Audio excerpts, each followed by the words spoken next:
High student, math study with Chandan sir চ্যানেলে প্রত্যেককে স্বাগত জানাই।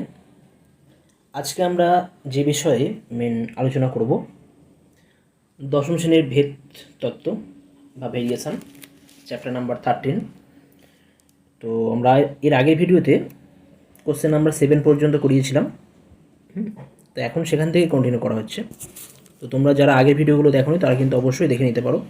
এখানে পুরো টোটালি কনসেপ্টের সাথে প্রবলেমগুলো সলভ করানো হবে। তো তোমরা কিন্তু প্রথম থেকে শেষ পর্যন্ত অবশ্যই দেখবে, ঠিক আছে? আর যদি ভালো লেগে থাকে বা পছন্দ হয়ে থাকে আজকের ভিডিও, তোমরা অবশ্যই লাইক করতে পারো। আর যারা সাবস্ক্রাইব করোনি এখনও পর্যন্ত তারা কিন্তু অবশ্যই সাবস্ক্রাইব করে নেবে। ওকে, তো আসা যাক চ্যাপ্টার নাম্বার 13 বা 13, কোশ্চেন নাম্বার 8। এখানে বলা আছে 15 জন কৃষক 5 দিনে 18 বিঘা জমি চাষ করতে পারেন। তবে ভেদ তত্ত্ব প্রয়োগ করে 10 জন কৃষক 12 বিঘা জমি কত দিনে চাষ করতে পারবেন তা নির্ণয় করো। এখানে ভেরিয়েবল বা চল কতগুলো আছে? একটা আছে কৃষক সংখ্যা আছে, দিন সংখ্যা আছে এবং জমির পরিমাণ আছে। তো প্রথম আমরা যখন সমাধান করব, প্রথমে কিন্তু এই তিনটে যে ভেরিয়েবল বা চলকে আমরা কিছু সিম্বল দিয়ে আমরা ইউজ করব। ওকে, তো ধরি কৃষক সংখ্যা কত ধরা হয়েছে? এখানে এ ধরা হয়েছে। জমির পরিমাণ কি ধরা হয়েছে? সি ধরা হয়েছে। কৃষক সংখ্যা এ, জমির পরিমাণ সি। ওকে, এবং দিন সংখ্যা আমরা কি ধরে নিয়েছি? এখানে বি ধরে নিয়েছি সুবিধার জন্য, ঠিক আছে?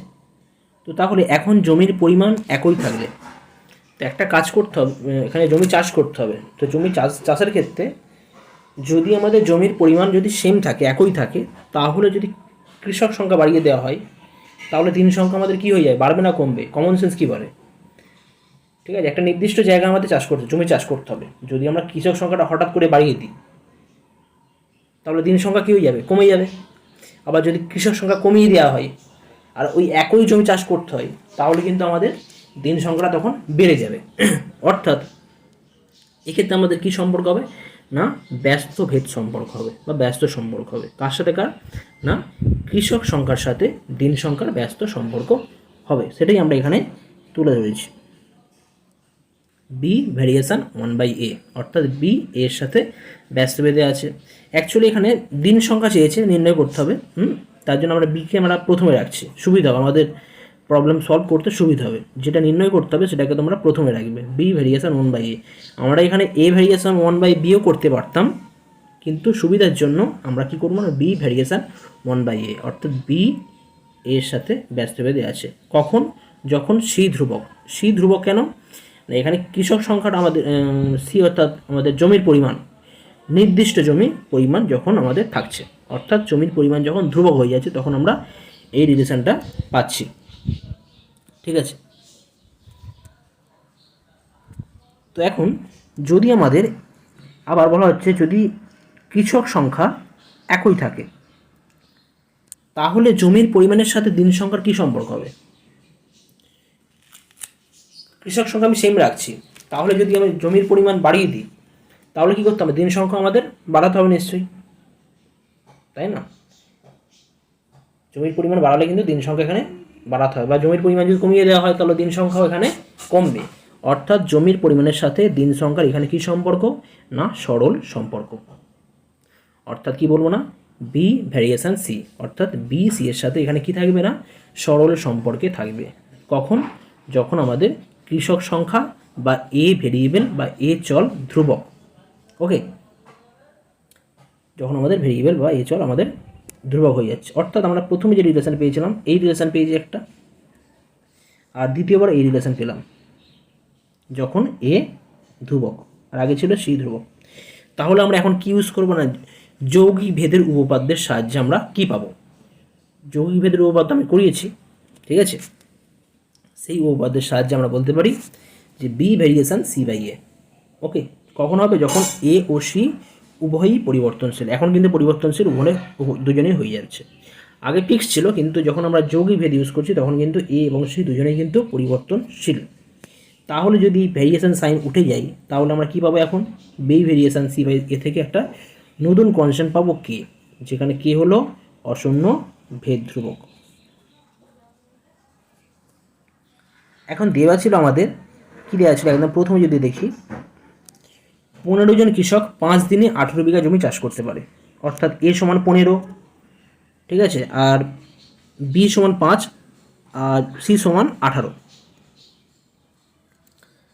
এ সমান 15 আর সি সমান যদি 18 হয় তাহলে বি এর ভ্যালু কত হবে, 5 হবে।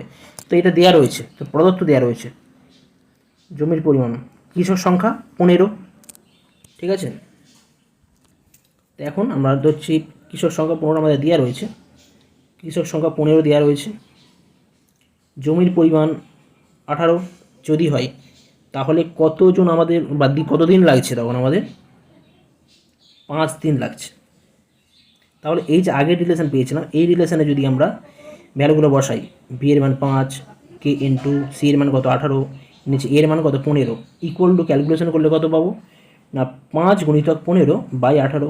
যদি আমরা কাটাকুটি করি, ক্যান্সেল করলে এটা 3 5 আর এটা 3 5 আর এটা 3 6 18, ওকে। তাহলে হয়ে যাচ্ছে 5 5 25/6, অর্থাৎ কে এর ভ্যালু হয়ে যাচ্ছে 25/6। সুতরাং এই যে 1 নম্বর সমীকরণ আমরা আগে যেটা করেছিলাম, ওই 3 নম্বর সমীকরণ, ঠিক আছে। এখন এই 3 নম্বর সমীকরণে আমরা কে এর মান 25/6 বসিয়ে পাই, কি পাবো দেখা যাক। যদি বসালে পাচ্ছি বি ইকুয়াল টু 25/6 গুণিতক সি বাই এ, ওকে। এই 3 নম্বর সমীকরণে বসানো হয়েছে বি কে এর মান বসালে আমরা রিলেশন পাচ্ছি বি ইকুয়াল টু 25/6 গুণিতক সি বাই এ। এখান থেকে এখন আমরা কী নির্ণয় করবো, আমাদের যে কোশ্চেনে দেওয়া ছিল যে তাহলে 10 জন কৃষক 12 বিঘা জমি, অর্থাৎ এর মান যদি 10 হয় এবং সি এর মান যদি 12 হয় তাহলে কত দিন লাগবে। এর মান 10 এবং সি এর মান 12 হলে বি এর মান কত হবে, অর্থাৎ কত দিন লাগবে সেটা আমরা নির্ণয় করব। তো দেখো তোমরা যে ওই রিলেশানে এখন আমরা এ সমান 10 বসিয়েছি আর সি সমান এ সমান 10 বসানো হচ্ছে, আর সি সমান 12 হলে বি এর ভ্যালু কত হবে তখন আমরা সেটা নির্ণয় করব এই রিলেশানে। এই রিলেশানে আমরা বসাচ্ছি এই রিলেশানটাতে। তাহলে বি ইকুয়াল হয়ে যাচ্ছে 25/6 গুণিতক 12/10। যদি এটা সিম্পল আমরা কাটাকুটি করি, 6 দিয়ে পরিষ্কার, 6 2 12, 2 5 10 আর 5 5 25। সুতরাং বি এর ভ্যালু হয়ে যাচ্ছে 5, অর্থাৎ 10 জন কৃষক 12 বিঘা জমি 5 দিনে চাষ করতে পারবে, ওকে। অর্থাৎ কী পেলাম না 10 জন কৃষক 12 বিঘা জমি 5 দিনে চাষ করতে পারবে। তো এটাই ছিল আমাদের কোশ্চেন নাম্বার 8-এর সলিউশন।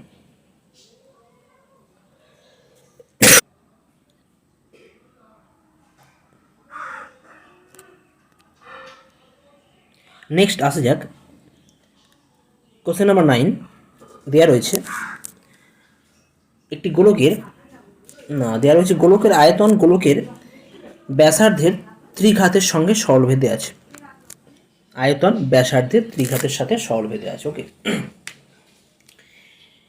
1.1.2, 2 এবং 2.1.2 মিটার দৈর্ঘ্যের ব্যাস বিশিষ্ট 3টি নিরেট গোলককে গলিয়ে একটি নিরেট গোলক বানানো হলো। অর্থাৎ 3টে ছোটো ছোটো গোলক আছে যাদের ব্যাস দেওয়া রয়েছে, একটা 1.1.2 বা 1.5 মিটার, দ্বিতীয়টা আছে 2 মিটার যার ব্যাসের দৈর্ঘ্য, এবং তৃতীয় যে গোলক আছে তার ব্যাসের দৈর্ঘ্য 2.5 মিটার। হলে এদেরকে গলিয়ে একটা নতুন গোলক তৈরি করা হবে, নিরেট গোলক। তো বলা হচ্ছে যে নতুন গোলকের ব্যাসের দৈর্ঘ্য নির্ণয় করো, ঠিক আছে।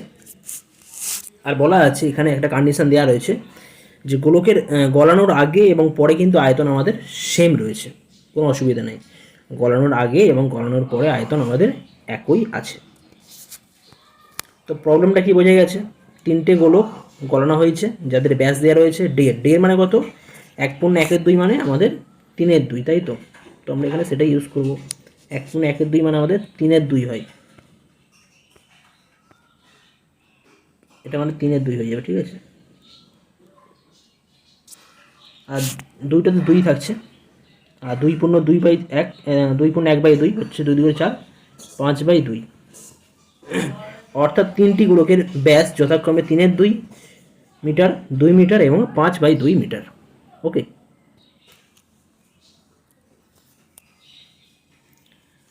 তো আমরা সমাধানের ক্ষেত্রে কী করেছি, ধরি গোলকের আয়তন ভি ঘনমিটার ধরে নেওয়া হয়েছে এবং ব্যাসার্ধ আর মিটার। সুতরাং দেওয়া ছিল যে আয়তন ব্যাসার্ধের ঘনের সাথে ব্যাসার্ধের ত্রিঘাতের সাথে সরলভেদে আছে, তাহলে কি পাবো না, ভি ভ্যারিয়েশন আর কিউব। ওকে, ভি ভ্যারিয়েশন আর কিউব। তাহলে আমরা এখান থেকে কি বলতে পারি না, ভি ইকুয়াল টু কি আর কিউব, ভেদের যে নিয়ম, একটা কনস্ট্যান্ট পাবো যেখানে কি হচ্ছে অশূন্য ভেদ ধ্রুবক। ওকে, আচ্ছা, এখন দেওয়া রয়েছে প্রদত্ত তিনটি গোলকের ব্যাস দেওয়া রয়েছে 3/2 মিটার, 2 মিটার এবং 5/2 মিটার। তাহলে ব্যাস যদি 3/2 হয়ে যায়, তাহলে ব্যাসার্ধ কী করে নির্ণয় করতে হয়, ব্যাসার্ধ করতে গেলে আমাদের 2 দিয়ে ভাগ করতে হয়, তাই তো। যদি ব্যাস দেওয়া থাকে, ব্যাসার্ধ নির্ণয় করতে গেলে অর্ধেক, অর্থাৎ 2 দিয়ে ভাগ করতে হবে। 2 দিয়ে ভাগ বা 1/2 দিয়ে গুণ, আমরা 2 দিয়ে ভাগ করতে পারি বা 1/2 দিয়ে আমরা গুণ করতে পারি। সুতরাং তিনটি গোলকের ব্যাসার্ধ হবে যথাক্রমে 3/4। 3/4 কেন হয়ে যাচ্ছে, কারণ প্রথম গোলকের ব্যাস কত ছিল, 3/2, আর ব্যাসার্ধ কত হবে, 3/2 গুণিতক 1/2 করলে কত হয়, 3/4। ঠিক আছে, আচ্ছা, এবার দ্বিতীয় গোলকের ক্ষেত্রে ব্যাস কত, 2, তাহলে ব্যাসার্ধ কত হবে, গুণিতক 1/2 দিয়ে গুণ করছি জাস্ট, করলে কত হবে, এটা 1। আর তৃতীয় গোলকের কত ছিল, তৃতীয় গোলকের ব্যাস দেওয়া ছিল 5/2। ওকে, তো ব্যাসার্ধ বার করতে গেলে 1/2 দিয়ে গুণ করতে হবে, তাহলে হয়ে যাচ্ছে কত, 5/4। অর্থাৎ প্রথম গোলকের ব্যাসার্ধ হয়ে যাচ্ছে 3/4, দ্বিতীয় গোলকের 1 এবং তৃতীয় গোলকের 5/4 এত মিটার। তাহলে 3/4 মিটার দৈর্ঘ্যের ব্যাসার্ধের এখন আয়তন বার করব। আয়তনের ফর্মুলা কি রয়েছে, V equal to R cube, V equal to K into R cube, অর্থাৎ কনস্ট্যান্টের সাথে আর কিউব গুণ হবে, যেখানে আটটা হচ্ছে ব্যাসার্ধ। তাহলে 3/4 মিটার দৈর্ঘ্যের ব্যাসার্ধের গোলকের আয়তন কত হয়ে যাবে না, কে গুণিতক, এখানে কে লেখা রয়েছে, কে এর পরে কিছু লেখা নেই, করে দিচ্ছি হবে, কে গুণিতক আমরা কী করবো না, ওখানে ছিল কত আমাদের 3/4, তাহলে হবে 3/4 তার হোল কিউব হবে, 3/4 তার হোল কিউব। আমি এটা একটু উপরে লিখি,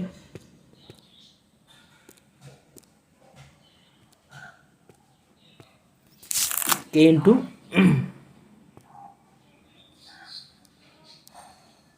3/4 হোল কিউব। ওকে, আচ্ছা, তাহলে 1 মিটার দৈর্ঘ্যের ব্যাসার্ধের গোলকের আয়তন হবে কে ইন্টু 1 কিউব ঘনমিটার, এবং 5/4 মিটার দৈর্ঘ্যের ব্যাসার্ধের গোলকের আয়তন হবে কে ইন্টু 5/4 তার হোল কিউব। ওকে, তাহলে এখন তিনটি গোলকের আমরা আয়তন পেয়ে গেলাম। প্রথমটার ক্ষেত্রে কে গুণিতক 3/4 হোল কিউব, দ্বিতীয়টার ক্ষেত্রে কে ইন্টু 1 কিউব, আর তৃতীয় ক্ষেত্রে কে ইন্টু 5/4 তার হোল কিউব, এত ঘনমিটার।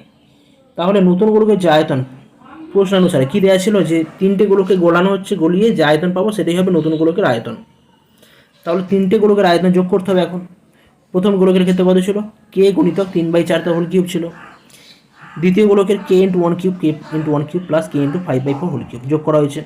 আচ্ছা, 3/4 হোল কিউব করলে 3 থেকে 9 3 27, আর 4 কিউব করা হলে কত হয়, 4 4 16 4 64, আর 1 কিউব মানে সেকেন্ডটা আমি আমাদের 1 কিউব করা হয়েছে, 1 কিউব মানে একই হয়, অর্থাৎ শুধু এখানে কে পড়ে থাকবে।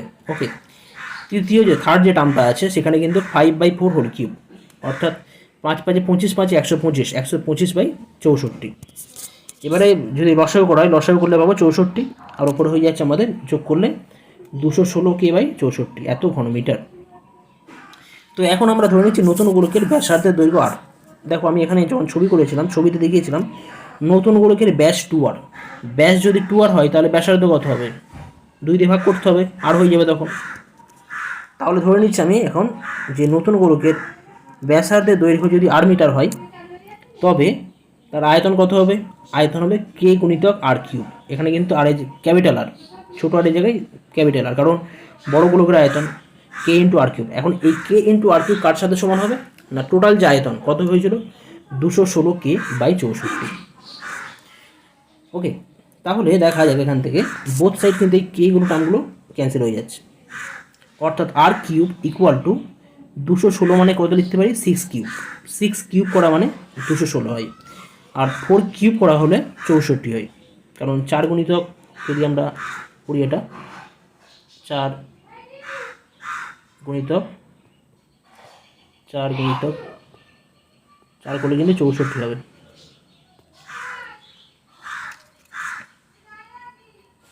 ঠিক আছে, তো এখানে আমরা সেটাই ইউজ করছি। তাহলে 4 কিউব হয়ে যাচ্ছে, অর্থাৎ আর কিউব ইকুয়াল টু কত হয়ে যাচ্ছে? না 6/4 তার হোল কিউব। তাহলে আর এর মান কত হবে? না 6/4। আর 6/4কে যদি আমরা 2 দিয়ে ক্যান্সেল করি কত হবে? 3, আর নিচে হবে 2, অর্থাৎ 3/2। ওকে, তাহলে আমাদের এখানে ব্যাসার্ধের দৈর্ঘ্য হয়ে যাচ্ছে 3/2 মিটার। কিন্তু আমাদের কোশ্চেনে কী বলা ছিল? কোশ্চেনে বলা ছিল কিন্তু আমাদের ব্যাস নির্ণয় করতে হবে। কোশ্চেনে দেওয়া ছিল যে নতুন গোলকের ব্যাসের দৈর্ঘ্য নির্ণয় করো। ওকে, তাহলে ব্যাস বার করতে গেলে কী করবো? আমরা 2 দিয়ে গুণ করবো 2r, নতুন গোলকের ব্যাসের দৈর্ঘ্য 2r। 2r সমান 2 গুণিতক 3/2, 2 ক্যান্সেল কেটে গেলে 3 পড়ে থাকছে, অর্থাৎ নতুন গোলকের ব্যাসের দৈর্ঘ্য হবে 3 মিটার। ঠিক আছে,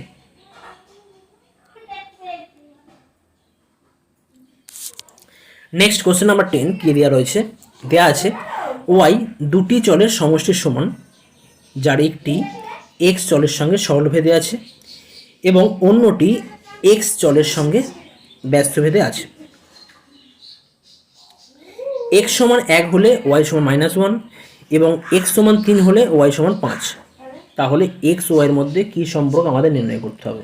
ঠিক আছে, তো বলা আছে প্রথমেই ওয়াই দুটি চলের সমষ্টির সঙ্গে সমান। তো আমরা যার জন্য ওয়াইকে দুটি চল, নতুন দুটো চল নিয়েছি ইউ এবং ভি।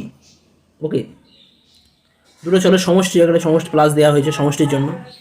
এখন বলা হয়েছে প্রথম চল এক্সের সাথে সরলভেদে আছে, অর্থাৎ এখানে প্রথম চল কি আছে? ইউ। তাহলে ইউ এক্সের সাথে সরলভেদে, অর্থাৎ ইউ ভেরিয়েশন এক্স। আর যে দ্বিতীয় চল কত আছে? এখানে দ্বিতীয় চল আছে আমাদের ভি দেওয়া রয়েছে দ্বিতীয় চল, আর ভি ভ্যারিয়েশন 1/x, অর্থাৎ দ্বিতীয় চল এক্স চলের সাথে আমাদের ব্যস্তভেদে আছে, এটা বলা ছিল। আর প্রথম চল এক্স চলের সাথে সরলভেদে আছে এটা। তাহলে যদি আমরা ইউ ভেরিয়েশন এক্স পাই, তাহলে এখান থেকে আমরা কী পাবো? একটা কনস্ট্যান্ট পাবো, K1 পাবো। U equal to constant K1 into X. Second যে রিলেশান ভি ভ্যারিয়েশন 1/x, অর্থাৎ ভি যখন এক্সের সাথে ব্যস্তভেদে আছে সেখান থেকে একটা আমরা চল পাবো K2, এই কনস্ট্যান্ট পাবো। কনস্ট্যান্ট হচ্ছে V equal two K2 into 1/x, অর্থাৎ K2 হচ্ছে অশূন্য ভেদধ্রুবক। তো এখন আমরা এই 1 নম্বর সমীকরণ, এই যে সমীকরণ করেছি এটা 1 নম্বর সমীকরণ, এটা আমাদের 1 নম্বর সমীকরণ নাম দিয়েছি। তো অর্থাৎ ইউ যখন Y equal to U plus V হয়ে যাচ্ছে, ওই সমীকরণে এখন আমরা ইউ এবং ভি এর মান যদি বসিয়ে দিই, বসালে কী পাবো দেখা যাক। সমীকরণে আমরা ইউ আর ভি এর মান বসাচ্ছি। ইউ এর মান কত? K1x, আর ভি এর মান কত? K2 into 1/x। এই K1x বসানো হয়েছে, আর ভি এর ভ্যালু K2 ইন্টু 1/x আমরা বসিয়েছি। অর্থাৎ এটা কিন্তু অ্যাকচুয়াল রিলেশান এক্স আর ওয়াইয়ের মধ্যে। এখানে কিন্তু কনস্ট্যান্টগুলো রয়েছে, আমাদের কনস্ট্যান্টগুলো নির্ণয় করতে হবে। যেই কন্ডিশন দেওয়া রয়েছে সেই কন্ডিশনের থ্রু দিয়ে আমরা এই কনস্ট্যান্টগুলোর মান আমরা নির্ণয় করব। ওকে, প্রথম কন্ডিশন কি দেওয়া রয়েছে? ভেরি সিম্পল, খুলেই দেখতে পাচ্ছ তোমরা। দেওয়া রয়েছে এক্স সমান 1 হলে ওয়াইয়ের ভ্যালু -1। ওকে, তো ওয়াইয়ের ভ্যালু জাস্ট আমরা -1 বসিয়েছি এখানে। ওয়াইয়ের ভ্যালু -1 বসানো হয়েছে, আর এক্সের ভ্যালু 1। তখন কত হয়ে যাচ্ছে? না -1 equal to K1 into 1 plus K2 into 1/1।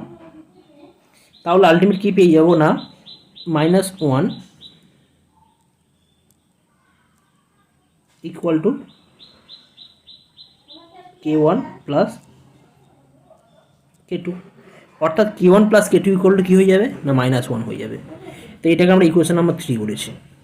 আবার দ্বিতীয় রিলেশনে কী দেওয়া রয়েছে? দ্বিতীয়তে দেওয়া রয়েছে যে এক্স সমান 3 এবং ওয়াই সমান 5 হলে, এক্স সমান 3 হলে ওয়াই সমান 5 হয়। তাহলে ওয়াই এর মান 5 বসিয়েছি এখানে, আর এক্সের মান 3 বসানো হয়েছে। 3 দিয়ে গুণ করলে 3 5 15 আর 3 3 9k1 প্লাস k2, অর্থাৎ k1 plus 9k1 sorry k2 plus 9k1 equal to 15। Equation number 4 করা হয়েছে।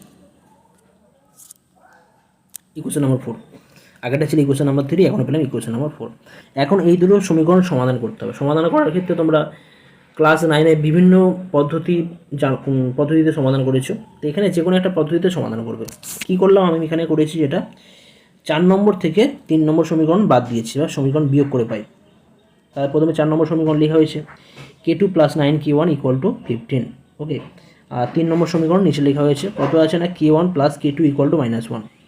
আচ্ছা, এখন যেহেতু মাইনাস করা হয়েছে, বিয়োগ করা হয়েছে, তাহলে নিচের সাইনগুলো চেঞ্জ হয়ে যাবে, অর্থাৎ -k1 -k2 আর এখানে মাইনাস।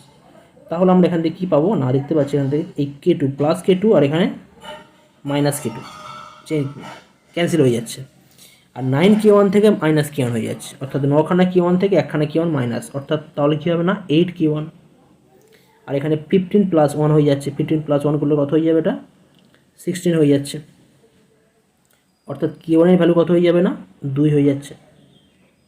আর k1 এর ভ্যালু যদি 2 হয়ে যায়, তাহলে আমরা এখন এই 2 নম্বর সমীকরণ, সরি আমাদের 3 নম্বর সমীকরণ যেটা ছিল, 3 নম্বর সমীকরণ যেটা ছিল সেই সমীকরণে আমরা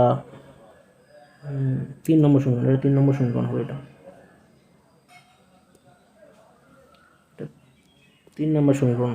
3 নম্বর সমীকরণে k1 সমান 2 বসালে কী পাবো, k1 সমান 2 বসালে আমরা পেয়ে যাচ্ছি 2 প্লাস k2 ইকুয়াল টু -1, অর্থাৎ k2 ইকুয়াল টু -1 -2, অর্থাৎ k2 ইকুয়াল টু -3। তাহলে আমরা পেলাম k1 এর ভ্যালু পেয়েছি 2 আর k2 এর ভ্যালু পেয়েছি -3। এখন যে আমাদের যে অ্যাকচুয়াল যে রিলেশন আমরা প্রথমে পেয়েছিলাম, যে ইকুয়েশন নাম্বার 2, এই ইকুয়েশন নাম্বার 2তে আমরা k1 আর k2 এর ভ্যালু যদি বসিয়ে দিই, তাহলে কিন্তু আমরা অ্যাকচুয়াল সম্পর্কটা পেয়ে যাব, ওকে। তো k1 এর ভ্যালু তোমরা 2 বসিয়ে দাও, আর k2 এর ভ্যালু -3 বসালে কী পাবে, বসালে পাবো y equal to 2x plus -3 into 1/x, অর্থাৎ y equal to 2x minus 3/x। এটাই কিন্তু আমাদের অ্যাকচুয়াল রিলেশন, কার মধ্যে, x এবং y এর মধ্যে অ্যাকচুয়াল যে সম্পর্ক সেটাই হচ্ছে 2x minus 3/x।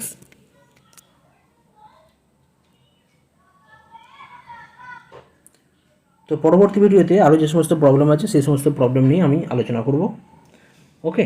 Thank you.